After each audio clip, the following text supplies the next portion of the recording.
عليكم ورحمة الله وبركاته. النهاردة أنا بقى هعمل إيه؟ هعمل البنجقونة البورسعيدية. البنجقونة البورسعيدية، شايفين الجمال؟ هعمل 2 كيلو لينا ولقرايبنا كانوا طالبينها مني. شايفين عاملة إزاي؟ بقية الكمية هي بسم الله ما شاء الله. قبل ما نروح على الفيديو، عايزة لايك، عايزة اشتراك، عايزة تفعيل للجرس. يلا بينا. السلام عليكم ورحمة الله وبركاته. النهاردة أنا هعمل إيه؟ هعمل بنجقونة البورسعيدي الجميلة. أنا جايبة هنا 2 كيلو دقيق، وزي ما احنا شايفين كده السكر اهو، حطيت عليها كوبايتين سكر حبايبي عادي ما يهمش، اللي هيدوب مع التخميرة. حطيت عليها باكو خميرة، حطيت عليها معلقتين بيكنج باودر. هنا بقى ايه؟ 4 بيضات اهم، 4 بيضات هنحطهم فوق منها، وهنعملها ايه؟ بالزبده. هعملها بالزبده والزيت. الاستحسن اللي هو زيت الذره طبعا، علشان ايه؟ ما يبقالهاش ايه؟ زيت التموين بيبقى له ريحه مش حلوه، مش هتعجبك. فانت وفينا ممكن تعملها بالزيت على طول كلها، لا بس انا هعملها بالزبده، بيبقى لها طعم جميل جدا. يعني الزبده دي بتخليها طعم جميل. احنا هنا بنعملها في شم النسيم، بورسعيد مشهوره بيها في شم النسيم، بس هم طلبوها مني، فاحنا هنحط الحاجات الناشفه زي ما احنا شايفين، البيكنج باودر على السكر، وبقلب اهو زي ما احنا شايفين. باخدها تقليبه. انا بعمل كميه 2 كيلو، لان برضو ايه؟ اللي ناس قرايبي طالبينها مني، فانا هعمل للبيت وهعمل لهم معايا، فانا قلت هعمل الكميه كلها ايه؟ مره واحده. احنا هنا حطينا النواشف اللي هو السكر. عايزه تعملي السكر بودره اعمليه بودره، عايزه تعمليه زي ما هو كده سكر ابيض حبايبي اعمليه. طبعا انا يعني جايبه اللبن الجاموسي، ومش هحدد انا احط قد ايه لبن. كوبايتين ونص. مش هحدد، زي ما العجينه تاخد. انا غليت اهو لبن جاموسي، وهنا عندي الزبده هي بسم الله ما شاء الله. هنحط كوبايه زبده بالزيت مع بعض، يعني 3/4 زبده وربع زيت، المهم ايه؟ يبقى كوبايه ايه على طول، فبتخليها طعمها جميل جدا. الزبده عامه بتخلي طعم البنجقونه احلى من بتعمليها بالزيت. لا الزبده بقى لها طعم تاني. فاحنا هنحط ايه؟ هنحط البيض. طبعا احنا حاطين على البيض باكو فانيليا اهو. هنحط البيض. طبعا كنت مدوره اللي هي الخميره بتاعت الافران، دوبت منها حته اهي عشان تبقى جميله. طبعا حطيت هنا كوبايه ونص زيت على زبده لقيتها عايزه، فعشان نخليها جميله كده ونخليها ناعمه وبتلمع. فلسه ايه بقى اللبن؟ مش هقول لكم هي تاخد كام قد ايه، حسب الدقيق. طبعا لازم تنخلي الدقيق ده اكيد، وده دقيق بتاع الحلويات. فانا ايه؟ اللبن مش هحكمه، اللبن لا. اللبن زي ما تاخدها. ده انا حطيتها دي اول كوبايه هي، هنحط الكوبايه الثانيه زي ما تاخد. بعد كده هنخمرها، يعني سهله جدا، يعني سهله جدا. بس اهم حاجه العجن، اهم حاجه ان انت تعجنيها وتخليها جميله. طبعا احنا عايزين العجينه مش مفلفته قوي، احنا عايزينها ملزقه شويه. عجينه البنجقونه بتتعرف انها ملزقه شويه. فهنقوم بقى ايه؟ دي بتاخد ايه؟ عجين طبعا غير اي عجينه، بتاخد ايه؟ عجينه جامده.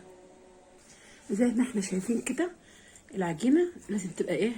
ما تبقاش جامده، لا لازم تبقى ايه؟ زي ما انا شايفاها زي الملبن كده، يعني تعتبر بتلزق معاكي. فهعمل ايه بقى؟ انا هغطيها وهسيبها بتاع ايه؟ ساعه تتخمر. البنجقونه بالذات لازم تسيب ساعه تتخمر. عمايلها بسيطه جدا ومقاديرها بسيطه، وزي ما احنا شايفينها صفرة كده وجميله، ما فيهاش اي حاجه خالص. فهنعملها بعد ساعه، وهنحضر الدهين اللي احنا هنعمله للبنجقونه، وهنمشي مع بعض خطوه خطوه. في الاخر خالص هنحط لها السكر والبيض، وهنشوف هنعملها ازاي. انا اللي بعملها النهارده مش عشان شم النسيم، لا عشان تفطري بيها، تعملي بقى لاسرتك، تتعشي بيها مع كوبايه شاي بلبن كده. يعني ما انا كنت ايه يعني قايله لقرايبي ان انا هعمل لكم شويه، فانا قلت لا انا هعمل ايه برضه للاسره، هم كيلو واحنا كيلو كده. علشان ايه؟ افرح بقى اسرتي، هم بيفطروا بيها يتعشوا بيها، تبقى جميله جدا. البنجقونه البورسعيدي دي، بورسعيد اصلا مشهوره بيها، وخصوصا في شم النسيم. بنعملها هنحط عليها بيضه، اللي هو البيض المسلوق الملون، وبنعملها. انما دي ميعاد يعني مش في شم النسيم، بس هي مطلوبه مني والاسره طالباها مني، وانا قلت ان انا اعملها لهم ان شاء الله. فانا كده، فاهم حاجه لازم اعجنها، ان انت تديها خدمه العجين، ده اهم حاجه، تحسي كده انها طريه في ايدك. كده ايه هلفها بورق السلوفان، ونقوم نعينها ساعه في مكان داف، يعني تحطيها في مكان حار عشان الخميره تفور فيها كده كده وتبقى جميله. هوريها لكم. زي ما احنا شايفين كده عملتها بورق السلوفان اهون. ها احنا نفتح ونشوف عملت ايه العجينه. بسم الله ما شاء الله، اللهم صل على النبي. نجيب النبي صلى عليه. الله الله الله الله الله. زي ما احنا شايفين ضعفت، يعني ايه، شايفين ضعفت حجمها. بسم الله ما شاء الله، بسم الله ما شاء الله. هندهن بقى ايه عندي هنا الصينيه اهي، هدهنها زيت ذره، وهنعمل بقى ايه يعني واحده واحده كده مع بعض. انا عايزه اطلعها كده، هنعملها حبل طويل وهنقوم نلفها ونجيب نهايه الحبل من تحت منها. شايفين الشكل؟ هنخلصها ونشوفها ونعمل واحده واحده مع بعض. زي ما احنا شايفين كده بعملها حبل طويل وبجيبها كده بلفها كده اهي، سهله جدا كده، وبجيب دي من تحت كده، ولازم نبعدها عن بعض علشان ايه لما تيجي تخمر لسه هتخمر كمان في الصينيه زي ما احنا شايفين كده. بسم الله ما شاء الله. فهخلص الصينيه واوريها لكم. طبعا كده خلصت كده ايه الصواني زي ما احنا شايفين كده حجمها. بسم الله ما شاء الله بيتضاعف. هنا صينيه هي تانية هي، وصينيه هي. بسم الله ما شاء الله. يعني عملت اربع صواني، 4 صواني لان انا عاملاها كبيره وجميله.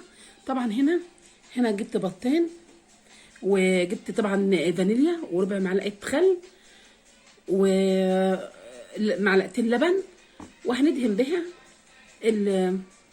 البنجقونه. طبعا البنجقونه دي البورسعيديه طبعا فاهمينها كتير جدا، عارفينها. احنا بنعملها اصلا في شم النسيم، بس هما زي ما انا قلت كده ايه طلبوها مني وانا ما اقدرش اقول لا. بضعف والله قصادهم، مش عارفه ليه. طبعا انا مولعه الفرن، حطها في النص عشان ما تتحرقش. لازم تدهني الصينيه كده زيت واعمليها بالزبده. طبعا عندك فرشه تدهنيها كده زي ما انا بدهنها. هنعمل ايه، انا هوريكم بس ايه واحده كده. هنرش عليها ايه السكر كده. بسم الله ما شاء الله، بسم الله ما شاء الله. شايفين السكر كده على الوش كده؟ انت لما بتعملي بالبيض والحاجات دي السكر بيلزق ايه فيها. ممكن بقى لو عايزه تعمليها بنكهه تانية ممكن تعمليها بنكهه، تحطي مع الخلطه دي معلقه نسكافيه، معلقه قهوه، بيبقى لها برده طعم جميل تاني، بتبقى جميله برده. بدهن هنا اهو. بسم الله ما شاء الله. انا بس بوريها لكم كده. طبعا هي خمرت وانت بتشويها حاسبه بقى ايه كده على لان مش ما بتستحملش الفرن. بسم الله ما شاء الله. فرشه كده بالراحه كده عليها عشان بس هي خمرانه.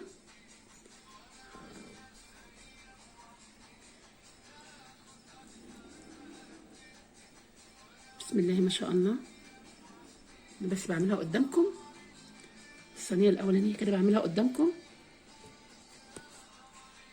لان انا ماسكه التليفون مش حاطه الدراع، وبشتغل بايد وبصور بايد التانيه. طبعا السكر اهو. بسم الله ما شاء الله. حاجات بس كده ايه ترش كده بسيط بحيث ايه يديها ايه اللون الجميل. طبعا البيض لازم تحط له باكيته فانيليا او معلقه فانيليا وربع معلقه خل عشان بس ايه الزفره. كده خلصنا اول صينيه. هخلصهم كلهم واوريهولكم واحده واحده ان شاء الله تبقى جميله جدا. وانا كده ايه يعني وانت بتعمليها ولعي الفرن عشان الفرن ايه يحمى ويبقى جميل، يعني ايه يدخل على درجه حراره 200. وخدي بالك من ان هي تستوي على طول اول ما تتحمر من تحت ومن فوق. يعني ولعي الشوايه ولعي الفرن ودخلي صينيه كده. بسم الله ما شاء الله. شايفين منظر السكر تحفه تحفه وريحتها جميله. افضل ان انت تعمليها بالزبده، والله ما هتندمي ان انت تعملي البنجقونه دي بالزبده احسن من الزيت. هخلص واوريها لكم كده يا حبايب قلبي. اكون انا خلصت. الله الله الله الله. بسم الله ما شاء الله. شايفين التحمير عامل ازاي؟ اللهم صل على النبي. يعني طالعه واخده الخمر بتاعها زي ما احنا شايفين كده. بسم الله ما شاء الله. اللهم صل على النبي. وطبعا بقيه الكميه هنا اللهم صل على النبي. بسم الله ما شاء الله. يعني طلع التخمير بتاعها، شايفين عامله ازاي؟ والتحمير بتاعها جميل جدا. يعني بشغل شوايه وبشغل فرن. واقول لكم ايه، اقول لكم تعالوا دوقوا معايا احلى بنجقونه. ولو مشيت على الطريقه اللي انا بعملها هتتعمل معاكي لوز اللوز، يعني هتبقى جميله جدا. واشوفكم ان شاء الله كده في فيديو اخر من مطبخنا الشعبي. والسلام عليكم ورحمه الله وبركاته.